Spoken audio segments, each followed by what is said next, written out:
Você recebeu o diagnóstico de síndrome dos ovários policísticos. Será que você precisa usar pílula? Você tem menstruação irregular, acne e pelos em locais que as mulheres normalmente não têm e se pergunta se isso é normal?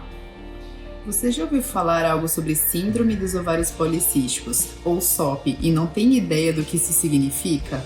Tenho SOP. Será que eu vou ter dificuldade para engravidar?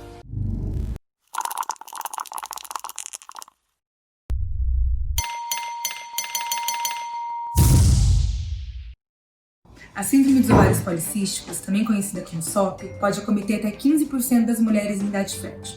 É muito comum pacientes chegarem no nosso consultório com o diagnóstico feito somente com base de um exame de ultrassom. Porém, nós sabemos que isso não é suficiente. Será que você realmente tem SOP? Assista o nosso programa de hoje para descobrir. Oi, gente! Hoje falaremos sobre síndrome dos ovários policísticos, também conhecida como SOP, um assunto bem polêmico, não só na ginecologia, quanto na população geral. Então vamos lá, Laís, o que você costuma ver no consultório?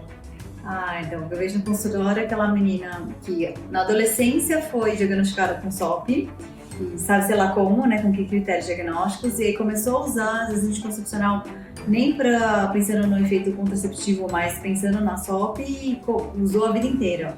Aí chega lá por volta dos 30 e fala, acho que quero engravidar, e aí vai suspender, e aí fala, será que vou ter dificuldade de engravidar?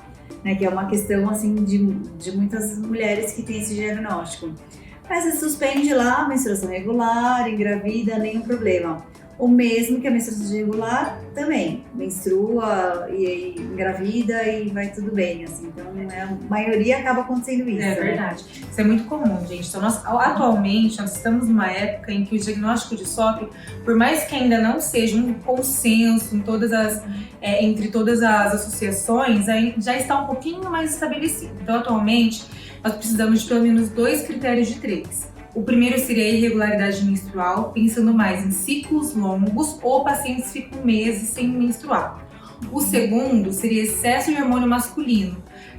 Tanto pode ser visto de forma laboratorial, no exame de sangue, ou visto no exame físico, tipo pacientes com pelos em lugares comumente masculinos, tipo na região da barba, do peito, do abdômen. E o terceiro, e menos importante, é um ultrassom com uma característica policística nos ovários, né? Então, o que acontece? Há algum tempo, ninguém tinha muito já tinha, na verdade, esse critério diagnóstico, mas as pessoas viam um ultrassom que parecia que tinha um pouquinho mais de folículo, já taxavam essa pessoa como SOP, já entravam com método contraceptivo, com anticoncepcional, para o controle dos sintomas. E hoje nós pegamos muitos pacientes dessa época, que era que nós suspendemos a pílula anticoncepcional, na verdade ela não tem, provavelmente nunca teve SOP, ela menstrua normalmente.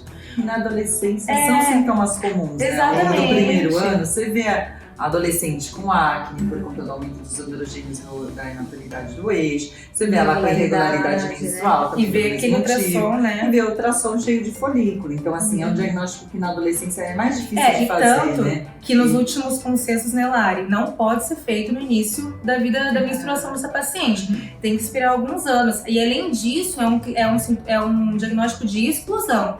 Antes de você taxar a paciente como SOP, você tem que ver como que tá a prolactina dela, se ela tem hipotireoidismo, porque várias outras patologias vão fazer com que a paciente abra um quadro clínico muito semelhante com SOP. Por exemplo, se eu pegar uma paciente que toma bomba na academia e eu for conversar com ela, provavelmente ela vai ter vários sintomas de SOP. Ela vai ter pelo em lugares masculinos, ela vai ter irregularidade, vai ter um ultrassom esquisito, enfim. Então, tem que se ter em mente que é um critério de exclusão e que muitas das mulheres que acham que tem esse diagnóstico, na verdade, não os têm, né, Lara? E é isso que você vê, né? Nossa. E o que você costuma fazer nesses casos?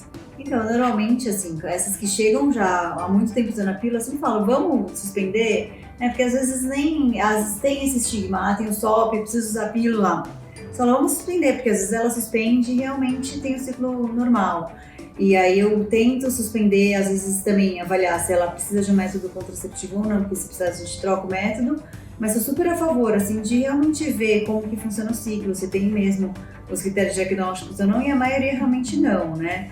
E aí dessas, muitas engravidam tranquilamente, sem nenhum problema, as que têm dificuldade, aí realmente acaba encaminhando, né, para uma especialista, né, Lari? Que aí realmente aquelas que têm mesmo a síndrome, às vezes tem mesmo ciclos anovulatórios e alguma dificuldade, né? Eu já peguei isso que até eu o ia falar, contrário, Lari. já peguei até paciente que veio falando que tinha o diagnóstico de síndrome de ovário policístico da adolescência, dessa fase que é mais difícil, né, de diagnosticar, porque o sintoma se acaba enquadrando aí, né, como uma suposta síndrome de ovário policístico, que na verdade não é.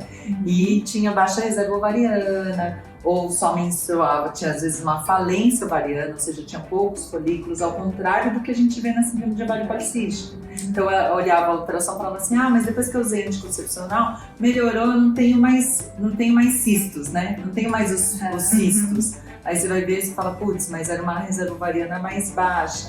Que às vezes se ela tivesse sem a pílula, ela diagnosticaria isso mais precoce, né? Exatamente. Ô Lari, e quem tem SOP tem realmente dificuldade para engravidar? Então, pode ter se você tiver os ciclos anovulatórios, mas a gente sempre recomenda que investigue as outras causas de infertilidade, porque é muito comum também você ter o diagnóstico de síndrome de ovário policístico, que é comum, né? 15% das mulheres podem ser diagnosticadas com síndrome de ovário policístico realmente, aí o real, o diagnóstico real. E quando se deparam com essa dificuldade de engravidar, às vezes fazem ciclos de indução. Até que, minha amiga fez um ciclo de indução e engravidou. Aí tem os riscos, né, da indução, que é fazer até um hiperestímulo ovariano, que pode trazer consequências até para a saúde aí. E às vezes tem a tuba obstruída, ou o homem não tem um espermatozoide bom, né? Não tem um sêmen normal, né? Um espermograma normal. Então a gente sempre orienta que foi diagnosticado com síndrome de ovário policístico e está tentando engravidar, também investigar as outras causas antes de começar, né? A partir de usar a medicação que a amiga usou. Então vale a pena aí conversar com o seu ginecólogo. ginecólogo. E também tem aquelas que têm síndrome do ovário policístico e realmente ovulam, né? Então se ela falar, não vou engravidar, porque você parece que você aí de repente, falou, né? Ovula, engravida. As que não querem engravidam, as que querem têm dificuldade. Então, assim, uma regra mais ou menos é assim: quanto mais irregular o seu ciclo, talvez você tenha mais dificuldade de ovular. O que acontece? Quem tem ovário policístico não é que não ovula nunca. Algumas quase não ovulam, mas algumas ovulam de forma esporádica. E o que acontece é que a gente perde esse controle. Não dá pra você fazer uma tabelinha ou calcular período fértil na paciente que tem uma menstruação irregular. Então, geralmente, quando a gente fala para paciente tem um diagnóstico de SOP, tem realmente o diagnóstico confirmado, e quer engravidar, a gente orienta já ir no ginecologista, porque às vezes você perde muito tempo aí porque não dá para seguir as recomendações que outras mulheres seguem. E pacientes com SOP, com ciclos mais regulares, engravidam normalmente, até de ciclo irregular, às vezes ovula e engravida. O que a gente costuma orientar assim, para os pacientes que querem engravidar é que a síndrome de ovário policístico a gente sabe que vem associado com outras comorbidades mesmo na gestação e até no período pós-parto, né? Diabetes gestacional, bebês muito grandes, aumenta o risco de pressão alta na gestação. Então, normalmente a gente tenta fazer esse trabalho antes até, né? Mudança de hábito de vida é o principal, né? Reduzir. Aí vai muito bem dieta low carb, redução de carboidratos e atividade física. Então, tentar melhorar assim 3 meses antes de engravidar, isso ajuda a reduzir os riscos que essa mulher pode ter no período da gestação e tem relação também até no pós-parto com depressão pós-parto, né? Então, a gente tem que trabalhar com essas mulheres que têm esse diagnóstico até antes, né? Sim, desde nova, né? Na adolescência já, né? Então, nós sabemos que existem 4 fenotipos da SOP. E os 2 fenotipos clássicos seriam o A e B, 1 e 2, depende de onde é a classificação, tem uma chance de 75% a 85% de ter alguma doença metabólica associada. Então, quando a paciente vem para você com esse diagnóstico, não é só assim, toma uma pílula para regular a menstruação ou toma um antiandrogênico.